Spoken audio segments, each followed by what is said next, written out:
Yeah, I think the city of the future we need to think about it as a resilient ecosystem, meaning that it needs to be layered and regenerative and inclusive.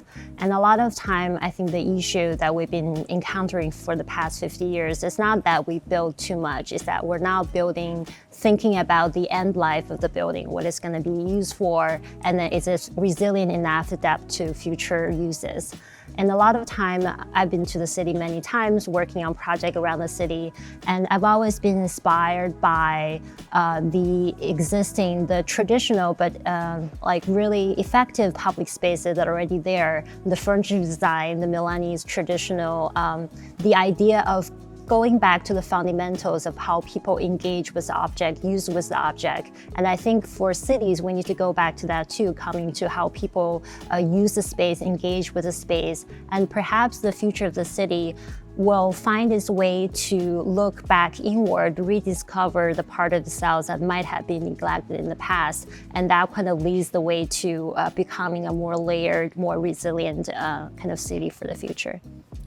Yeah, I think more and more we need to find interdisciplinary design solutions that integrate from the larger scale to the small scale of uses, and having that layer of flexibility from materials that we choose, from the furnitures to the finishes to the architectures, and thinking about things as an ecosystem in terms of like the embodied carbon, the operated carbon, tracking where the material comes from, where it ends.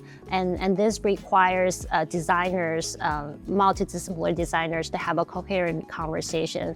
And I think every time we go to Milan, there has been this excitement of bringing designers of different backgrounds coming together about fashion, about furniture, about industrial design, architecture. And we get inspired by looking at each other's work and drawing things that may not have been investigated in our own industry. Like, I think architects generally, we've not done a great job at thinking about the holistic embodied carbon conversation in the past, and the furniture industry has been leading a lot of this conversation in the past, and which has really been pushing us rethinking about the materials we're using that you can touch and you can feel at all the interior spaces at a human scale. So there are a lot to be learned kind of in this cross-industry conversations. Yeah, I think maybe two parts. One is if you will look at the planning of the project, it's a very rational and regular modular approach, not too dissimilar from like some of the most iconic rationalist architecture that you will see in the city of Milan.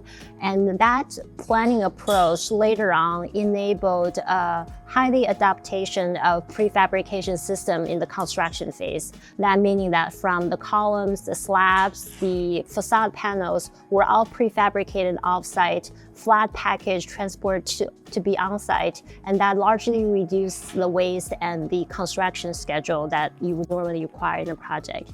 And for the facade panel, we're also applying the materials directly on the timber substrate, which largely reduced the embodied carbon. And then the material choices we've been thinking about are driven by locally sourced materials, thinking about circular economy, recycled materials from other waste, industry waste. And a lot of that, I think, has been kind of driving a lot of the design decisions of the project.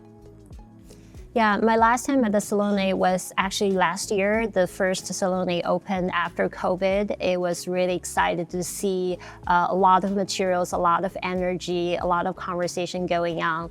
And my main takeaway is a lot of the furniture design that I saw over there addresses human comfort and pushes the material uses to a different level. And that's something inspired us a lot about thinking about design from a human scale perspective and how you interact with objects, what are the fundamental moves, observe how people use the space, and a lot of that has been reflected in our design to kind of rethink or rediscover a lot of the traditions that are already there, what are successful and what has been really engaged with the end users.